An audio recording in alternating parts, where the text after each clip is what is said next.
pozdravljeni. Torej, Foglarjeva pesmarica je baročni rokopis, ki je nastal v sredini 18. stoletja na Štajerskem.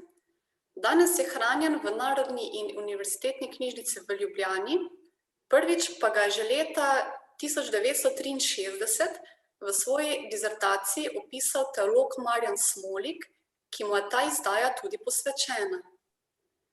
Izdajo smo poimenovali po prvem od 8 piscev, ki se je pod prvih 10 pesmi podpisal z imenom Lorenz Foglar.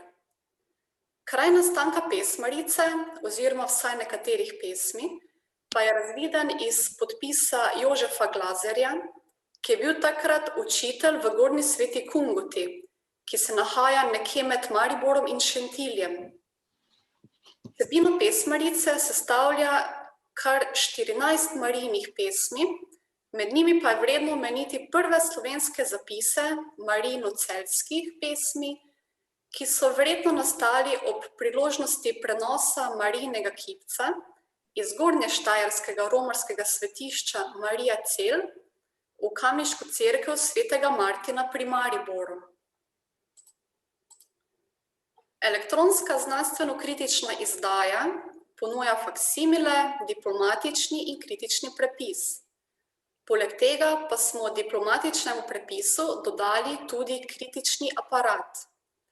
Kritični aparat vsebuje temeljno besedilo, ki je v našem primeru Foglarjeva pesmarica, in eno ali več variant, ki smo jih poiskali v slovenski pesniški tradiciji. V izdajo smo tako vključili še 12 pesmi iz 9 pesmaric iz Štajerske, Kranjske, Koroške in Goriške dežele. Med njimi naj omenim na primer najbolj znani Paglovčevo in Lavrenčičevo pesmarico, iz Koroške sta Krepsova in Maurerjeva pesmarica, na Goriškem pa je nastal rokopis iz Podmelca. Izdaja vsebuje še znanstveni komentar, ki podrobneje opisuje okoliščine nastanka in ovrednoti pomen te pesmarice v slovenskem prostoru. Podrobneje so analizirane tudi literarne in jezikovne značilnosti pesmi. Na koncu sledi še slovarček s 84 besedami, predvsem germanizmi, ki so današnjemu slovenskemu bralcu manj znane.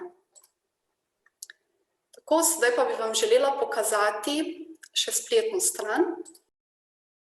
Torej, ta izdaja je vključena v digitalno knjižnico EZIS. EZIS, to so elektronske znanstveno-kritične izdaje slovenskega slovstva, ki so bile za ta namen novih izdaj prenovljene in funkcionalno izboljšane. Nadgradnjo je finančno podprla Clarin.si, to je slovenska raziskovalna infrastruktura za jezikovne vire in tehnologije. Digitalna zbirka pa je hranjena v portalu SIDIH. SIDIH je del digitalne infrastrukture za humanistiko in umetnost, ali na kratko DARIA. Pri projektu Foglarjeve pesmarice so poleg urednice Nine Dittmajer sodelovali še Matija Ogrin, Tomaž Erjavec in Andrej Pančur. Izdaja je popolnoma brezplačna, zato vabljeni k ogledu spletne strani in najlepša hvala za vašo pozornost.